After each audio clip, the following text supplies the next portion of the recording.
지금 지난 김원석 팀장님 발표 때 이어서 스크럼 베스트 프랙티스에 대한 부분이었는데 지난번에 스포티파이였다면 저는 구글의 사례를 한번 살펴봤습니다. 보시면은 지금 저는 그래서 이 사람들이 애자일로 해서 되게 성공을 했네라는 거 들어가기 이전에 도대체 애자일과 스크럼은 뭐지? 그리고 구글이 애자일을 도입하게 된 배경이라든지 그런 것들이 또 그들의 조직 문화 안에서는 또 어떤 역할을 했는지, 그리고 또 거기에 있어서 스크럼 마스터의 역할이라는 건 뭔지, 그리고 우리가 여러분들도 계속 하고 있는 그 스프린트 계획이나 실행에 있어서는 또 구글은 어떤 식으로 그들의 또 특징을 담아서 하고 있는지, 그리고 구글의 애자일 방법론에 대한 성과를 한번 또 요약을 해봤고요. 우리가 지금 쓰고 있잖아요. 저희도 구글 메일도 쓰고 있고 또 구글 워크스페이스도 쓰고 있고 구글 뭐 맵도 쓰고 있고 한데, 그런 것들에 있어서 어떻게 이런 애자일과 스크럼이라고 하는 방식이 그들의 성공 사례에 적용이 됐는지에 대한 것들을 좀 살펴봤습니다. 네, 다음 애자일과 스크럼입니다. 애자일은 뭐고 스크럼은 또 뭐였지라고 저는 생각이 들었는데 아마 여러분은 다 아시겠죠. 저는 그런 궁금증이 있었는데 일단 다시 그래도 혹시 좀 더 설명을 제가 준비한 걸 말씀을 드리면, 애자일이라고 하는 게 이 애자일과 스크럼 모두 소프트웨어 개발뿐만이 아니라 요즘은 뭐 디자인 영역, 마케팅 영역, 굉장히 다양한 영역과 분야에서 활용이 되고 있다고 합니다. 그러니까 굉장히 빠르게 변화하는 이런 시대적인 상황에 무엇인가를 좀 프로젝트를 성공적으로 잘 수행하기 위해서는 이 애자일과 스크럼에 대한 이해가 있어야 된다라는 얘기를 하고 있고, 이 애자일이라고 하는 게 워터폴 방식이라고 하는 것과 비교해서 얘기를 하더라고요. 워터폴 방식이라고 하는 게 한마디로 위에서 밑으로 이렇게 순차적으로 흐르듯이 진행이 되다 보니까 그 전 단계가 완료가 돼야지 그 다음 단계로 또 넘어가고 하는 거였다면, 이 애자일 방식이라고 하는 거는 굉장히 좀 이렇게 유연하고 빠른 변화에 잘 대응하기 위해서, 그러다 보니까 그 빠른 변화를 반복적이고 또 계속 또 개선해 나가면서 점진적으로 좀 진행해보는 방법론이라고 하고요. 이 스크럼이라고 하는 건 그래서 좀 그 관계가 궁금했는데 애자일 프레임워크 중에 하나인 거예요. 한마디로 말해서 애자일이라고 하는 게 큰 그림이라고 한다면 이 스크럼이라고 하는 건 그 그림을 채워나가는 어떤 도구다. 굉장히 효과적인 그림을 잘 그리기 위한 도구다라고 이제 설명을 합니다. 그 다음 애자일과 그 스크럼 효과에 대한 부분은 아까 애자일과 스크럼이 그런 이제 그 특징을 가지고 있다 보니까 굉장히 변화에 빠르게 적용하고, 그리고 이 구글만 하더라도 B2C, 뭐 B2B 다 하지만 고객이 있잖아요. 저희처럼 사용하는 그 고객들의 불편이나 어떤 요구 상황을 굉장히 빠르게 반영해서 계속적으로 작은 어떤 개선들을 해나가는 고객 만족도 향상에도 효과가 굉장히 있고, 이게 또 스크럼을 하다 보면 여러분들 우리도 하고 있지만 매일 그 미팅을 하시잖아요. 그 미팅을 통해서 서로 팀원 간의 소통이라든지 협업을 통해 가지고 생산성이 굉장히 향상될 수 있다라고 하는 것도 이 효과 중에 하나라고 합니다. 그리고 리스크 감소. 굉장히 작은 시도를 자주 해봄으로써 그냥 계속 꾹꾹꾹 쌓아놨다가 나중에 어떤 리스크로 발전되지 않게끔 굉장히 실패에 대한 위험을 최소화하는 그런 효과가 이 애자일과 그리고 이 스크럼을 통해서 얻을 수 있다고 합니다. 다음은 구글의 애자일 도입 배경에 대한 부분인데요. 비슷한 지금 이야기들이 또 나오더라고요.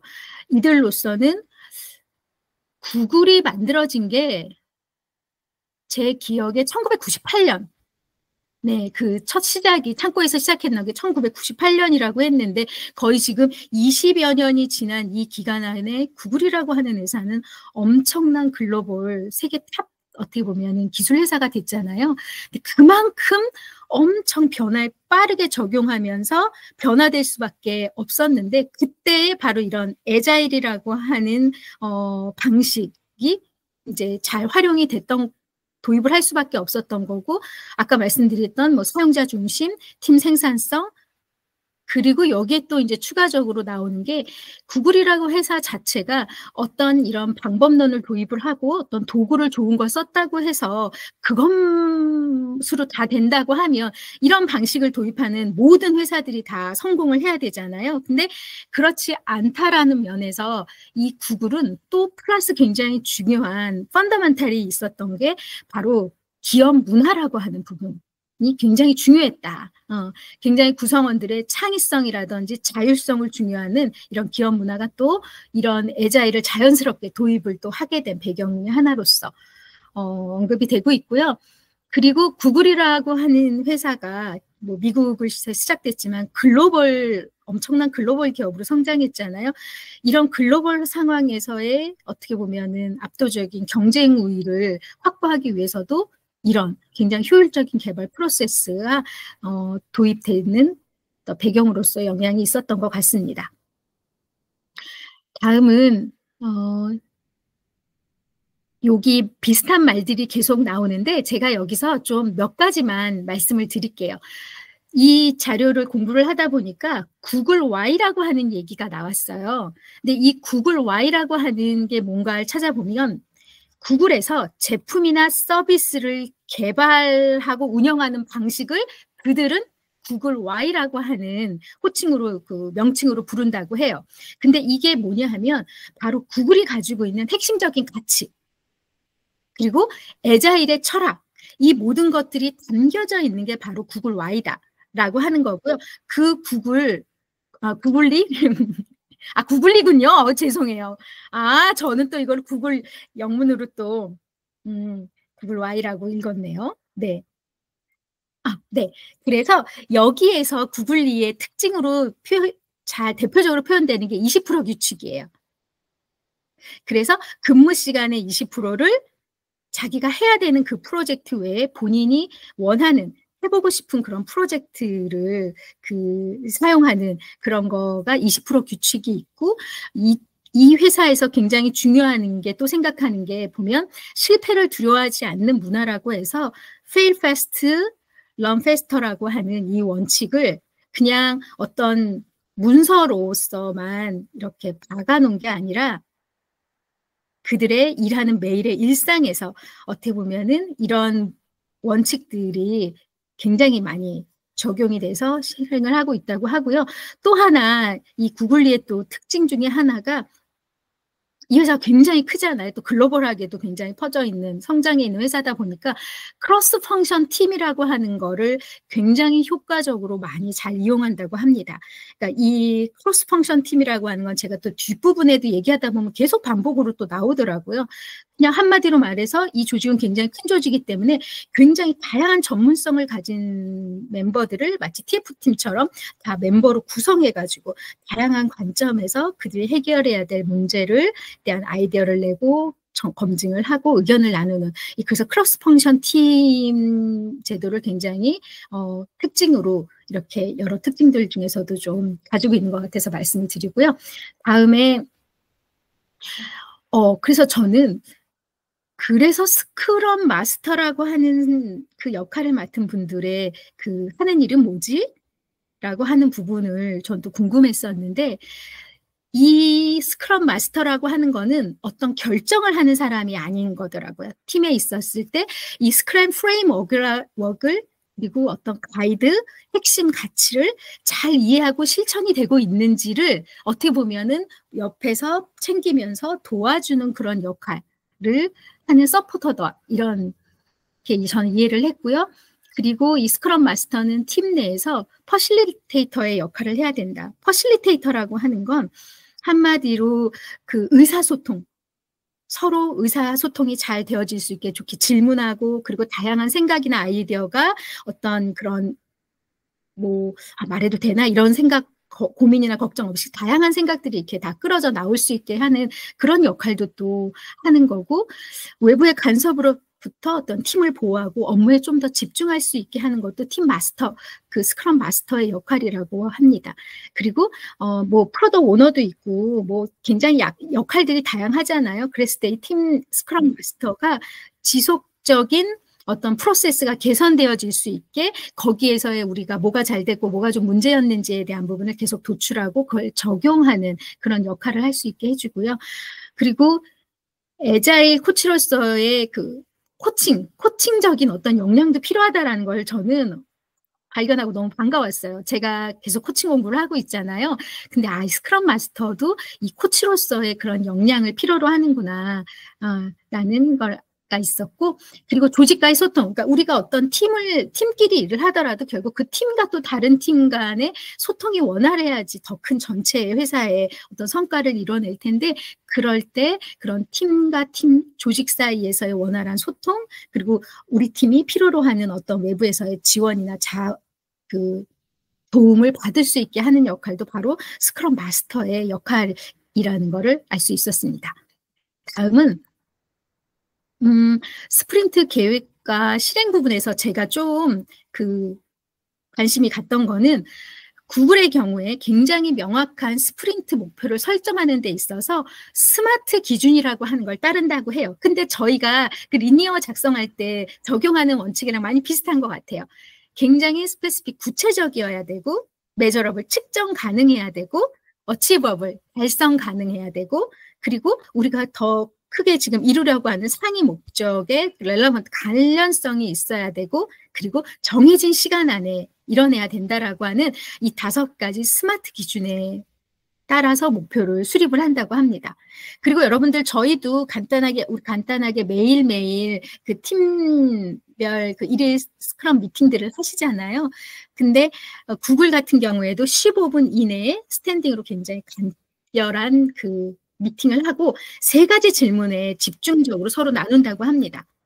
첫 번째, What did you do yesterday? 한마디로 어제 무슨 일을 했는지, 그리고 What will you do today? 그러니까 오늘 어떤 일을 할 예정인지, 그리고 마지막 3번째는 What impediments are you facing? 이라 그래서 이거는 현재 어떤 방해 요소가 있는지, 뭔가 일을 진행하는 데 있어서 어려움이 있는지, 이 3가지를 집중적으로 모든 사람들이 같이 이야기를 나눈다고 해요.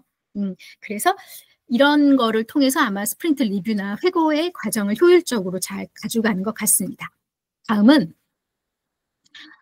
그 구글에서도 이렇게 굉장히 많은 크고 작은 프로젝트를 진행하는 데 있어서 성과 측정을 하고 뭔가 개선을 해나가는데, 이 부분에 있어서 저는 구글은 어떤 그 방식을 이용하는지라고 봤을 때 저한테는 낯설었는데, 번다운 차트라고 하는 거를 쓴다고 하는데, 이 번다운 차트라고 하는 건 이 스프린트 기간 동안에 팀의 작업 진행 상황을 시각적으로 보여주는 도구라고 해요. 그래서 이 번다운 차트를 잘 쓰고 있고, 그 다음에 나와 있는 리드 타임이라고 하는 그 방식은 한마디로 우리가 해야 되는 그 프로젝트나 업무를, 그러니까 지금 우리 스프린트 기간 내에 얼만큼 지금 빠르게 완료가 되고 있는지를 측정해서 성과를 하는 어떤 그 성과를 평가하는 그런 방식이라고 합니다. 그래서 번다운 차트로 시각적으로 계속 지금 어떻게 지금 진행되고 있는지, 그리고 리드 타임 또 방식을 통해 가지고 우리가 얼만큼 지금 빠르게 그런 일들을 완료하고 있는지를 이렇게 한눈에 모든 그 조직원들이 볼 수 있게끔 그렇게 한다고 합니다. 그리고 거기 또 보면은 코칭에서도 똑같이 나오는 건데, 그 회고를 통한 프로세스 개선에 있어서 스타트, 스탑, 컨티뉴 방식의 회복 방식을 한다고 하는데, 저희 팀들은 잘 하는지 저는 경험이 없어서 여러분들 하는데 들어가 보지 않아서 잘 모르는데, 스타트라고 하는 거는 다음 스프린트에서 우리가 시작하거나 해야 될 것들, 그건 스타트고요. 스탑이라고 하는 건 우리가 다음 스프린트에서는 우리는 이제 이 이상 더 이상 이거 이제 중단하거나 줄여야 되는 것들, 그리고 컨티뉴는 다음 스프린트에도 계속 해야 될 것들, 이런 그 방식으로 회고를 진행을 한다라고 하고요. 그리고 저희한테는 좀 낯설을 수 있는데, 그 사용자 만족도 측정에서 NPS라고 하는 걸 활용한다라고 하는데, 이 NPS라고 하는 건 한마디로 고객이 구글이 제공하는 다양한 서비스들을 활용한 다음에 얼만큼 다른 사람들한테 추천할 의향이 있는지를 측정하는 지표라고 해요. 그래서 이런 부분들을 통해서 계속적으로 고객 경험에 대한 부분을 개선을 해나가는 어떤 좀 이렇게 기준으로 지표로 삼는다고 합니다. 네, 다음에는 구글의 애자일 반복론 성과는 앞에 말씀드렸던 내용이랑 비슷해서 주요 다음 성공 사례로 넘어가도록 하겠습니다. 네, 첫 번째, 다음에 Gmail 개발. Gmail 개발은 이게 Gmail이 2004년에 출시가 됐네요. 언제 오랫동안 써왔던 것 같은데 거의 이제 20년이 된 Gmail입니다. 그래서 이것도 마찬가지로 이 Gmail 개발도 똑같이 2주 단위의 스프린트를 적용했고 그리고 베타 테스트를 통해서 굉장히 신속하게 사용자들의 피드백을 반영해가지고 했다고 합니다. 그리고 늘 A/B 테스트를 통해 가지고 어떤 게 더 반응이라든지 효율이 좋은지 이런 그 애자일과 스크럼 방식을 적용을 해서 보시면은 초기에는 1기가였다는데 지금은 거의 현재는 뭐 12기가까지 해서 저장 용량도 굉장히 증가하고 로딩 속도도 개선하는데 많은 부분 활용이 됐다고 하고요. 다음에 구글 맵 저도 뭐 여행 가거나 하면 구글 맵 엄청 많이 잘 사용하고 있는데 이것도 마찬가지로 2005년에 출시가 돼서 애자일 방식으로 계속적으로 지속적으로 지금 기능을 확장해 가고 있다고 합니다. 여기에도 똑같이 아까 앞에서 말씀드렸던 크로스 펑셔널 팀 구성이 매우 중요하다고 해요. 제품 개발자, 관리자, 데이터 전문가, 뭐 UX 디자이너, 마케터들 이런 다양한 사람들이 모여서 어떤 새로운 시각에서 문제를 해결하고 뭔가 새로운 혁신적인 아이디어를 창출해내는 그 구심이 바로 저는 크로스 펑셔널 팀의 운영 방식이라고 하고요. 그리고 사용자 경험을 굉장히 구글이 중요하게 생각을 하니까 그런 사용자 제보를 계속적으로 받아서 특히 구글 맵 같은 경우에 뭐 지도라든지 교통 정보라든지 대중교통의 어떤 경로나 이런 복잡한 기능을 구현하는 데 있어서 실시간으로 굉장히 사용자 제보를 잘 반영해서 빠르게 업데이트 하는데도 이런 애자일과 스크럼에 대한 방식들이 굉장히 유용하게 쓰였다라고 합니다. 다음은 구글 그 클라우드 플랫폼이죠. 네, 저희가 지금 다 쓰고 있어서 잘 알고 있는데 여기에 적용된 방식에는 저는 좀 낯선 거였는데 컨테이너 기반 뭐 마이크로 서비스 아키텍처라는 걸 채택을 한대요. 그래서 이건 또 뭔가 또 좀 찾아봤더니 뭔가 각 서비스를 굉장히 작은 단위로 분리를 하고 개발을 하고 배포를 해서 요 각 서비스를 굉장히 독립적으로 그 작은 것들을 나중에 더 확장하고 업데이트 할 수 있게 좀 유연하게 활용하는 거를 이렇게 굉장히 뭐 마이크로 서비스 아키텍처라고 한다고 합니다.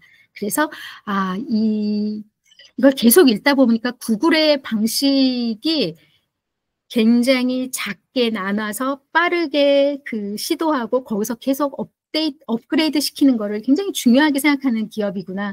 그래서 우리가 지금 이용하고 있는 이런 구글의 굉장히 편리한 서비스들이 지금까지 계속 개선되고 완성되어지고 있는 거구나라는 거를 좀 느꼈고요. 마지막입니다. 네, 구글의 워크스페이스입니다.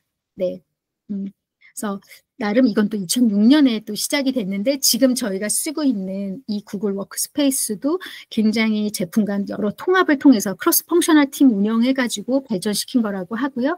똑같이 계속적으로 사용하고 있는 사람들의 그 경험에 대한 피드백을 받아서 애자일 방식의 경험을 방법을 도입을 적용을 해서 발전시켜 왔다고 해요. 그리고 여기도 보면 굉장히 빠른 피드백 루프라는 거를 활용해 가지고 지속적인 개선을 계속 이뤄간다고 합니다.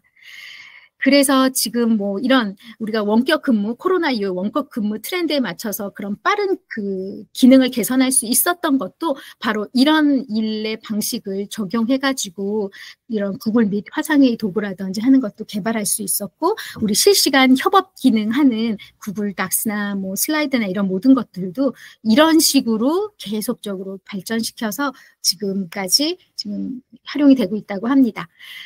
이제 마무리입니다. 네, 구글이라고 하는 회사는 제가 이미지상으로도 막연하게 생각했었지만 정말 혁신의 아이콘이구나. 그리고 효율을 따지는 그 효율을 극대화시키려고 하는 정말 끝장왕의 기업이구나. 그 큰 덩치의 기업이 이런 굉장히 이렇게 신속하고 이렇게 효율을 추구한다라는 게 쉽지 않을 텐데 끊임없이 노력하는 회사구나. 그리고 또 하나 저한테는 좀 눈에 들어왔던 게 이런 개개인들의 역량 그리고 어떤 이런 효율적인 도구를 사용하는 것도 의미가 있었겠지만 이 회사의 문화에는 조직 문화에는 지속적인 학습과 그 배운 것을 다시 적용하는 것에 대한 굉장히 중요한 가치가 있어요. 그래서 이 구글의 문화 중에 이 연관된 거는 always be learning.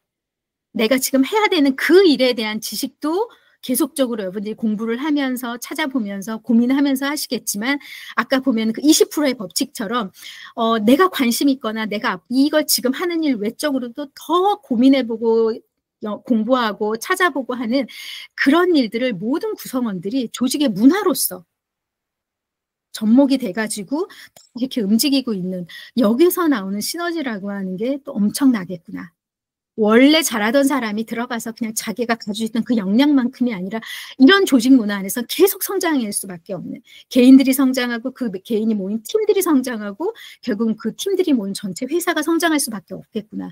그래서 이런 놀라운 성과들을 낸 거구나 라고 하는 조직 문화에 대한 좀 중요성을 전 좀 다시 한번 느낄 수 있었고 예, 바로 그 다음에 나온 게 바로 이런 기업의 문화와 애자일 방식, 애자일 철학이 정말 모든 한 구성원들의 매일매일의 일하는 그 일상에서 아주 깊게 실천되어지고 있다라는 게 좀 인상적이었습니다.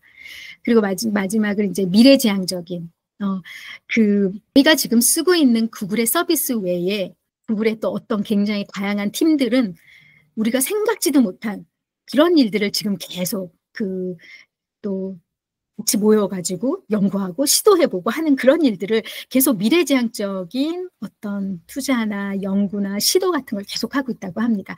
그래서 이런 구글이 썼던 활용한 애자일과 이런 스크럼 방식을 지금 저희는 한국에 있는 조금 더 작은 저희 TSN이라고 하는 데서는 어떤 우리의 문화와 어떤 우리의 방식으로서 실천해 나가면 되는지에 대한 어떻게 보면은 그런 더 많은 좀 패션을 저 자신한테 던지면서 그 부분을 좀 계속 고민해 가야겠다. 여러분들과 함께 우리가 좀 그런 부분들을 언제 같이 해보면 좋겠다라는 저는 그런 생각을 하면서 이번에 세미나를 준비를 했습니다. 아이고, 좀 길어졌는데 말씀 들어주셔서 감사하고 이런 부분을 또 계속 저희 같이 얘기해 보면 좋을 것 같습니다. 네, 이상입니다.